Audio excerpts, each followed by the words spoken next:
જય સ્વામિનારાયણ વિદ્યાર્થી મિત્રો, સહજાનંદ વિદ્યાલય તરફથી ચાલતા ઓનલાઈન વિડીયો લેક્ચરમાં આપણે ધોરણ 12નું ચેપ્ટર 10નો અભ્યાસ કરીએ છીએ. તો હવે આજના વિડીયો લેક્ચરમાં આપણે અગત્યના એવા, આમ તો ચેપ્ટરનો લાસ્ટ ટોપિક છે પણ આ પછી બીજું કેટલું ભણવાનું છે. તો ટોપિક રૂપે છે પોલી હેલોજન સંયોજનો. પોલી હેલોજન સંયોજનો તેમાં વાત કરીએ છીએ કે ભાઈ એક કરતાં વધુ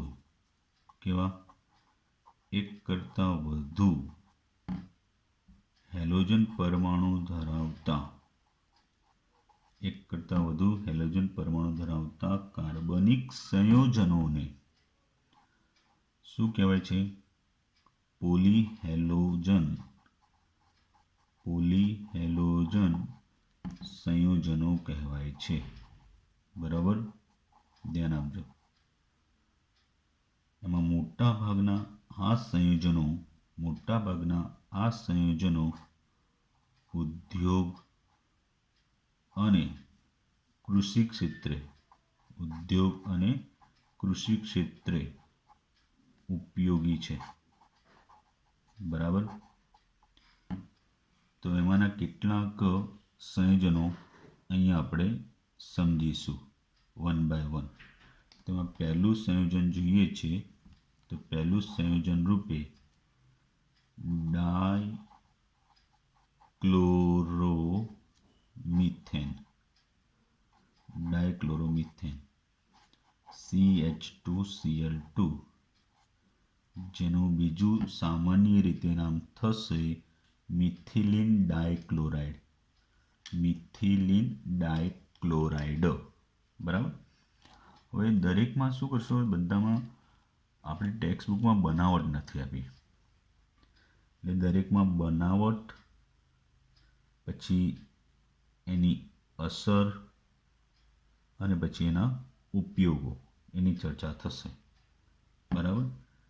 તો બનાવટ બુકમાં આપી નથી પણ ક્યાંક પૂછાઈ જાય કે જૂના સિલેબસમાં હતું એટલે એ અનુસંધાનમાં ગુજકેટમાં પૂછાય, JEE નીટમાં તો આવવાનું જ છે. થિયરીમાં હોય ત્યારે નહીં લખવાનું. હું તમને MCQ માટે તમારે બનાવટ તો યાદ રાખવાની. બરાબર. ચાલો તો જોઈએ. તો પહેલી બનાવટ છે કે મિથેનને CH4, આપણે 11થમાં આવી ગયું છે કે મિથેનની સૂર્યપ્રકાશની હાજરીમાં પ્રકાશીય ક્લોરિનેશન કરવામાં આવે. Cl2HV સૂર્યપ્રકાશ એટલે -HCl એટલે CH3Cl ક્લોરોમિથેન. હજુ એનું ક્લોરિનેશન ચાલુ રાખીએ સૂર્યપ્રકાશની હાજરીમાં, એના પાઠ જાંબલી કિરણોની હાજરીમાં.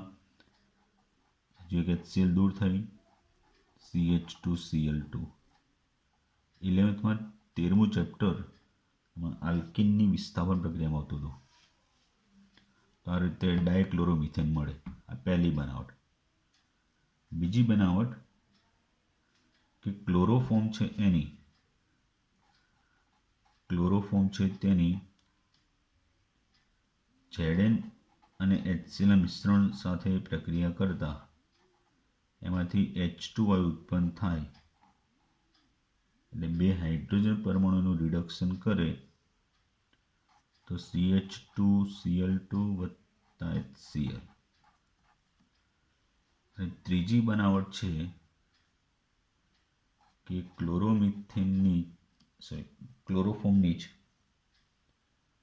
ક્લોરોફોર્મ છે, એનું બીજું નામ ટ્રાયક્લોરોમિથેન. એની જ H2 સાથે નિકલ ઉદ્દીપકની હાજરીમાં રિડક્શન કરવામાં આવે તો પણ ડાયક્લોરોમિથેન મળે છે પ્લસ HCl. બરાબર. તો એની બનાવટની વાત થઈ. હવે એના અસરો, ઉપયોગો વગેરેની ચર્ચા કરીશું. શાની અસર, ઉપયોગો વગેરેની ચર્ચા કરીશું. તો જોઈએ, હવે એની ઉપયોગની પહેલાં વાત કરી છે. તો ઉપયોગ, બુકમાં ડાયરેક્ટ ઉપયોગ અને અસરો જ આપીએ છીએ. તો ઉપયોગમાં પહેલું કીધું છે કે દ્રાવક તરીકે, દ્રાવક.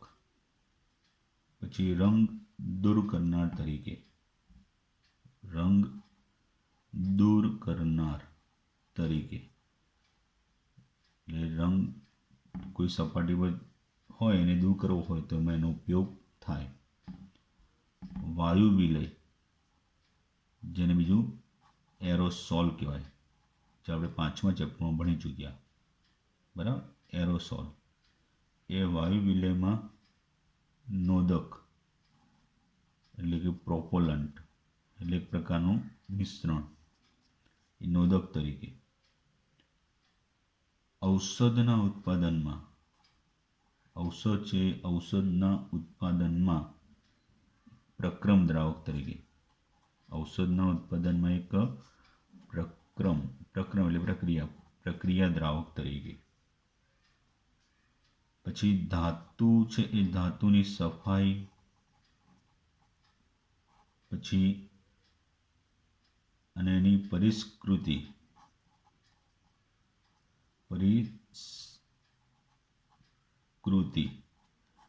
એટલે ક્રૂડ સ્વરૂપનું મળે ને એ. ધાતુની સફાઈ એની પરિષ્કૃતિમાં દ્રાવક રૂપે. એક તો પહેલાં ઓલરેડી દ્રાવક કીધું હતું જ. રંગ દૂર કરનાર, વાયુ વિલયમાં નોદક, ઔષધના ઉત્પાદનમાં, ધાતુની સફાઈમાં, પરિષ્કૃતિ એટલે કોઈ ક્રૂડ રૂપ હોય ઘટર રગડા જેવું, એના દ્રાવક તરીકે થાય છે. બરાબર. તો બધા એના ઉપયોગોની વાત કરી. હવે એની અસરો શું થાય છે. બરાબર. ઘણીવાર આપણે એકબીજાની અસરો ખ્યાલ આવતી હોય, ભાઈ આના લીધે આની અસર થઈ, એટલે જીવનમાં એવા ઘણા બધાની અસરો એકબીજાને લીધે થતી હોય છે.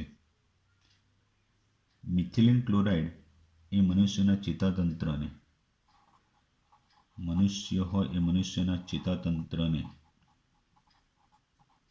નુકસાન કરે છે. હવામાં રહેલો મિથિલિન ક્લોરાઇડ થોડા પ્રમાણમાં સંપર્કમાં આવવાથી, હવામાં રહેલો મિથિલિન ક્લોરાઇડ થોડા પ્રમાણમાં સંપર્કમાં આવવાથી, બરાબર ધ્યાન આપજો, તો એ સંપર્કમાં આવવાથી શ્રવણ એટલે કે સાંભળવું અને દ્રશ્ય એટલે દેખવું, એ શ્રવણ અને દ્રશ્ય ક્ષમતામાં આંશિક નુકસાન થાય છે. એમાં આંશિક નુકસાન થાય છે. બરાબર. પછી એ મિથિલિન ક્લોરાઇડના વધુ પ્રમાણથી, એટલે વધુ સંપર્કમાં આવીએ, જ્યારે ઓછા પ્રમાણમાં સંપર્કમાં હોઈએ ત્યારે વાંધો નહીં, પણ વધુ સમય કે વધુ પ્રમાણથી એના સંપર્કને કારણે ચક્કર આવવા, ઉલટી થવી, પછી હાથ પગની આંગળીઓ, હાથ પગ છે એની આંગળી અને અંગૂઠામાં ઝંઝણાતી તથા જળતા આવી. અને જે આંગળી હોય, આંગળી, અંગૂઠા, એ બધામાં શું, એ ઝણઝણાટી આવી અને જળતા આવી, અક્કડ બની જાય એમ. બરાબર. મિથિલિન ક્લોરાઇડ મનુષ્યની ત્વચાના, મનુષ્ય જાતિઓ એના ચામડીના એટલે કે ત્વચાના સીધા સંપર્કમાં આવે તેના પર તીવ્ર બળતરા કરે છે તથા ત્વચા છે એ આછા લાલ રંગની બને છે. એ કેવી બને છે? આછા લાલ રંગની બની જાય છે. તે આંખોના સીધા સંપર્કમાં આવે, આંખો છે આંખોના સીધા સંપર્કમાં આવે તો જે આંખોનો કોર્નિયા હોય છે એ આંખોના કોર્નિયાને બાળી નાખે છે, એને બાળી નાખે છે. તો આ એની અસરો છે એની વાત કરી હતી. ઉપર એના ઉપયોગોની વાત થઈ હતી. બરાબર. એમસીક્યુમાં ક્યાંક પૂછાય, થિયરી રૂપે ક્યાંક પૂછાય તો ધ્યાન આપવાનું છે. એનું બીજું સંયોજન છે તો કે CHCl3 એટલે કે ક્લોરોફોર્મ. શું કહેવાય? ક્લોરોફોર્મ. આયુપીએસસી રીતે ટ્રાયક્લોરોમિથેન, ક્લોરોફોર્મ જોઈએ તો ફર્સ્ટ આપણે શું જોઈએ છે? બનાવટ. તો એની બનાવટ કેવી રીતે કરવાની છે એ જુઓ. તો બનાવટના સીધા સમીકરણો આપણે જોવાના છે. તો પહેલું સમીકરણ છે કે ભાઈ CCl4 કાર્બન ટેટ્રાક્લોરાઇડની આયનની હાજરીમાં રિડક્શન કરવામાં આવે, બરાબર, તો ક્લોરોફોર્મ બને છે પ્લસ HCl. બીજું 2 મોલ CCl3 × CHO. આ સંયોજનનું નામ છે ક્લોરલ.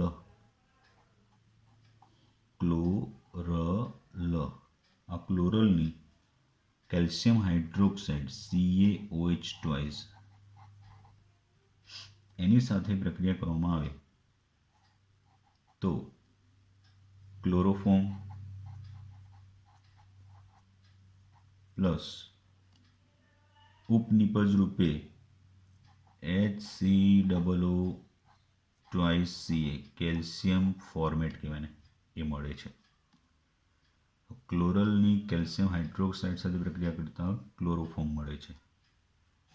ફરીથી 2CCl3 × CHO વત્તા CaOH2 2CHCl3 plus 2CHCl3 plus HCOO2 calcium format.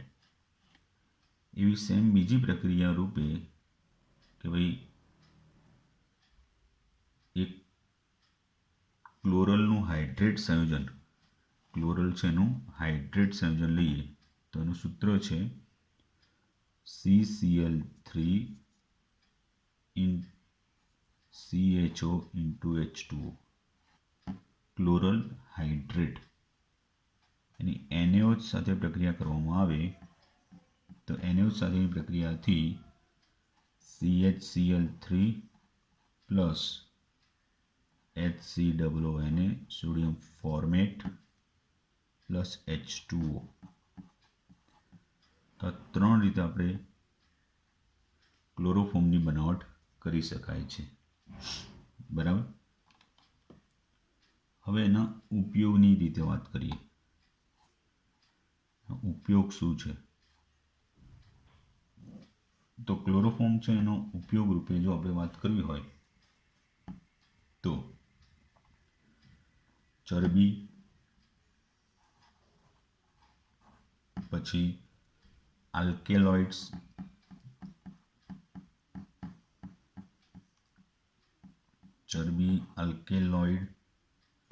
Iodine, I2 અને અન્ય પદાર્થો હોય એ અન્ય પદાર્થોમાં એક દ્રાવક તરીકે અન્ય પદાર્થો છે એમને એક પ્રકારના દ્રાવક રૂપે. બરાબર. હાલમાં ક્લોરોફોર્મ છે એનો મુખ્ય ઉપયોગ ફ્રીઓન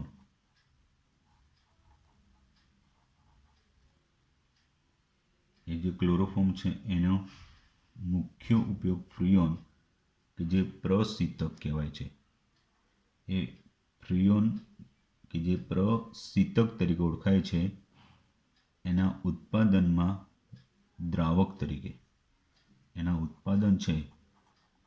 ઉત્પાદનમાં દ્રાવક રૂપે અથવા ઉત્પાદનમાં થાય. પછી ક્લોરોફોર્મનો ઉપયોગ કેવો તો પહેલાં એટલે કે શરૂઆતમાં પહેલાં આનો ઉપયોગ એક પ્રકારના સર્જરીમાં એટલે ઓપરેશનમાં સામાન્ય નિશ્ચેતક એટલે આપણે એને બેરું કરવા માટે એ સામાન્ય એક નિશ્ચેતક તરીકેનો ઉપયોગ થતો,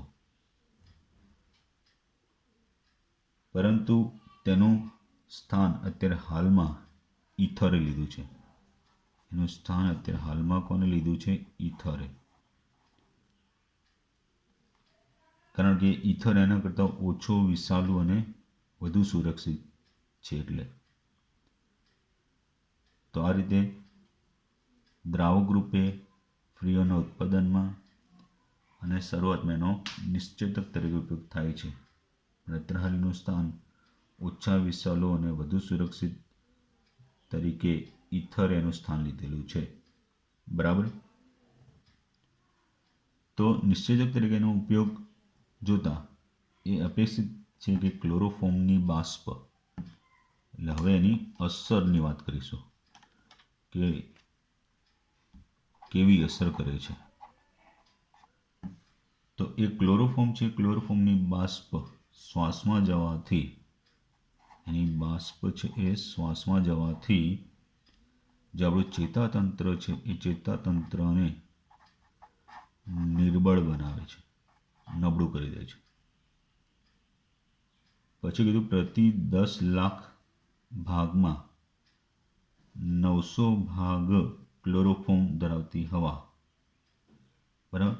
પ્રતિ કિલો 10 લાખ હોય એ પ્રતિ 10 લાખમાં કેટલો? 900મો ભાગ. કેટલો? 900મો ભાગ ક્લોરોફોર્મ ધરાવતી હવા બહુ ઓછા સમય સુધી શ્વાસમાં જાય તો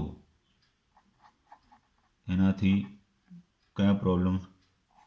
ચક્કર આવવા, પછી થાક, માથાનો દુખાવો, થાક છે, માથાનો દુખાવો છે વગેરે પ્રોબ્લેમ થાય છે.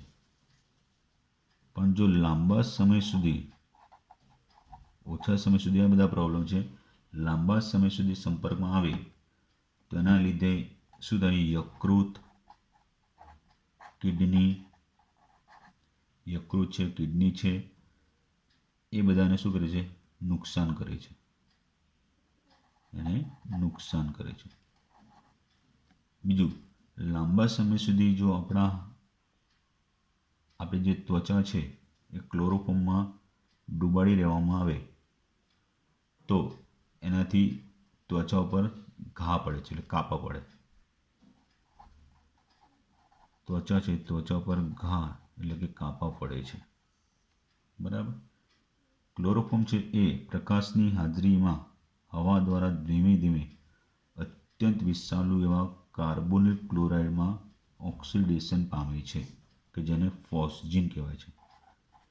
2CHCl3 પ્લસ ઓક્સિજન પ્રકાશની હાજરીમાં, એટલે એનું કાર્બોનિલ ક્લોરાઇડ કે જેને ફોસ્જીન કહેવાય, એમાં એનું રૂપાંતર થાય છે.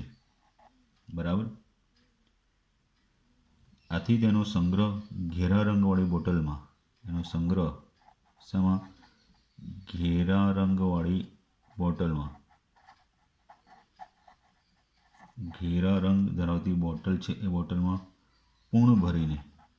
સંપૂર્ણ એટલે કે પૂર્ણ ભરીને કરવામાં આવે છે, જેથી તેમાં હવા રહેતી નથી. એટલે એનું ફોસ્જીનમાં રૂપાંતર થશે નહીં. હા, એનું ફોસ્જીનમાં રૂપાંતર થતું અટકાવવા માટે એમાં આલ્કોહોલ એટલે કે ઇથેનોલ પણ ઉમેરી રખાય છે. ઇથેનોલ પણ ઉમેરાય છે. એ જૂની ટેક્સ્ટ બુકમાં તો આમાં નથી આપ્યું. બરાબર. એ ક્યાંક પૂછાઈ જાય તો ધ્યાન આપજો.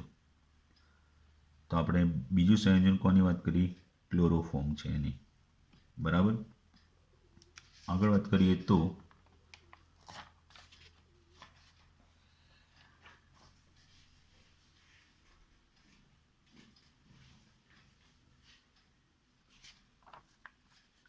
તો આગળ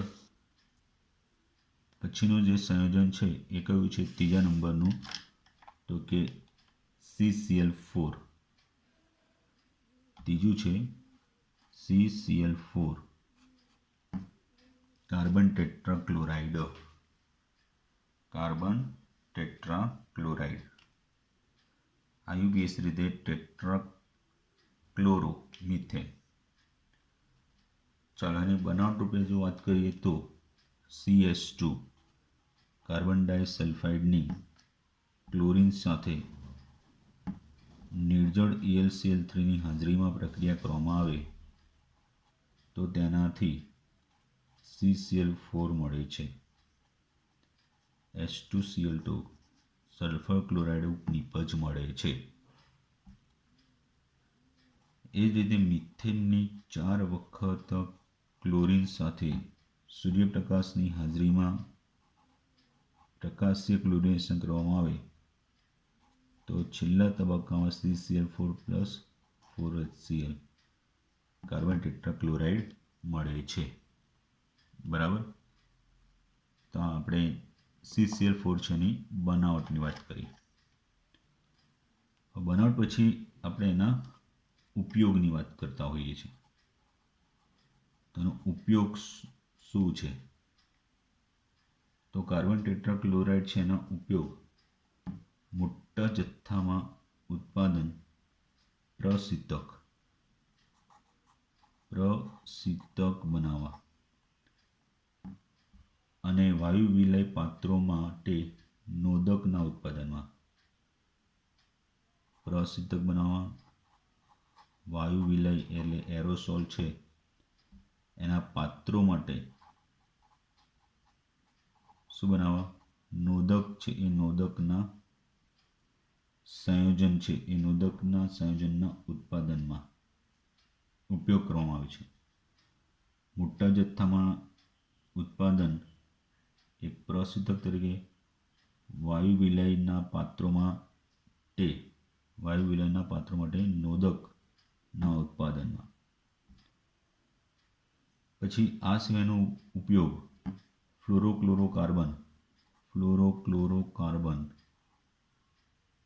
બરાબર, જેને ફ્રીઓન કહીએ છીએ, એના સંયોજનો અને અન્ય રસાયણો છે એ અન્ય રસાયણોના ઉત્પાદનમાં થાય છે. પ્રશીતક, વાયુ વિલયના પાત્રોમાં નોદકના બનાવટ માટે ફ્લોરોક્લોરોકાર્બન્સ એટલે કે ફ્રીઓન અને અન્ય રસાયણોના ઉત્પાદનમાં એક કાચા માલ તરીકે થાય છે. 1960થી 1960ના મધ્ય સુધી એનો બહોળો ઉપયોગ શામાં થતો? તો કે ઉદ્યોગોમાં ગ્રીસ હોય એ ગ્રીસની સફાઈમાં, ચીકણાઈ દૂર કરવા એ ગ્રીસની સફાઈ માટેના દ્રવ તરીકે. પછી ઘરમાં જે ડાઘ પડ્યા હોય એ ડાઘ દૂર કરવા, પછી અગ્નિશામક રૂપે એનો ઉપયોગ થાય છે. ધ્યાન રાખજો.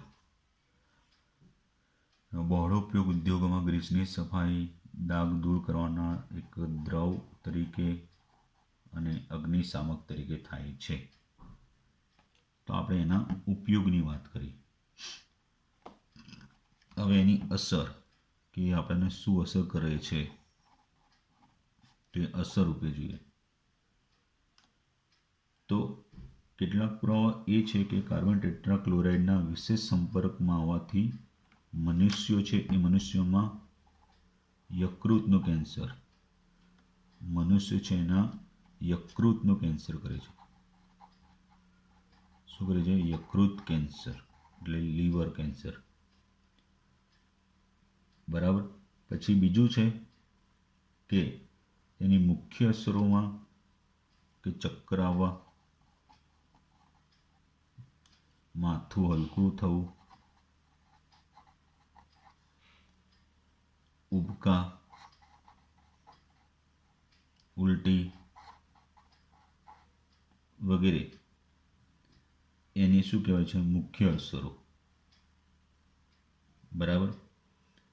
પછી એ CCl4ને કારણે ચેતાકોષો હોય એ ચેતાકોષમાં કાયમિક ક્ષતિ આવે, કાયમિક ક્ષતિ થાય. બરાબર. ગંભીર પરિસ્થિતિમાં આ અસરો જે છે એ બધી અસરોથી શું થાય છે કે માણસ છે એ મૂર્છિત એટલે કે બેભાન થવું.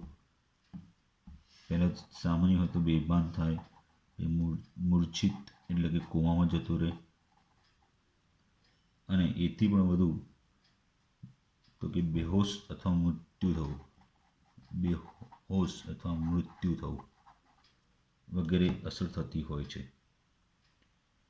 CCl4ના વિશેષ સંપર્કથી હૃદયના ધબકારા અનિયમિત થાય કે બંધ પડી જાય છે. હૃદય છે એના ધબકારા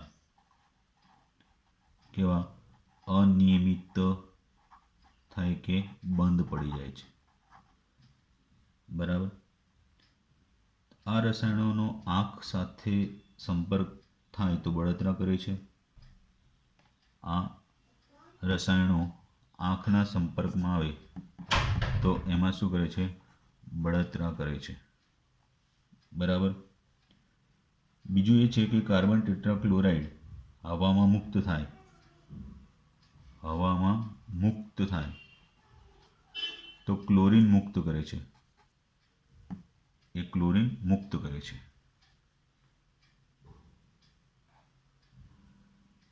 એ મુક્ત ક્લોરીનને કારણે શું થશે કે વાતાવરણમાં ઓઝોનનું ક્ષયન કરે છે. બરાબર.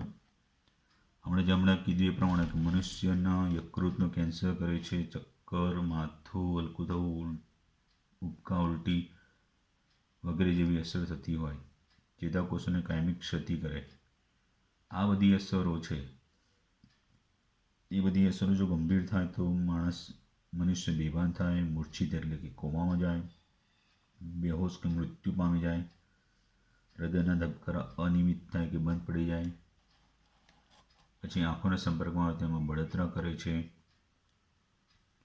હવામાં મુક્ત ક્લોરીનને કારણે ઓઝોનનું ક્ષયન થાય છે. અને બધાને ખબર ઓઝોનનું ક્ષયન થવાથી સૂર્યપ્રકાશમાંથી પારજાંબલી કિરણો સીધા પૃથ્વીની સપાટીમાં આવે છે, અને એને લીધે જે મનુષ્યો છે એમને ચામડીનું કેન્સર, એ આપણે 11th ભણેલા છીએ. બરાબર. શું કરે છે? પારજાંબલી કિરણો સીધા સંપર્કમાં આવે એટલે એને કારણે ચામડીના કેન્સર થાય, આંખોના રોગો, પછી વિકાર વગેરેમાં ભંગાણ પડે છે. બરાબર. તો આપણે અત્યારે 3 સંયોજન જોયા છે. બાકીના 3 સંયોજન નેક્સ્ટ વિડીયો લેક્ચરમાં જોઈશું. જય સ્વામિનારાયણ.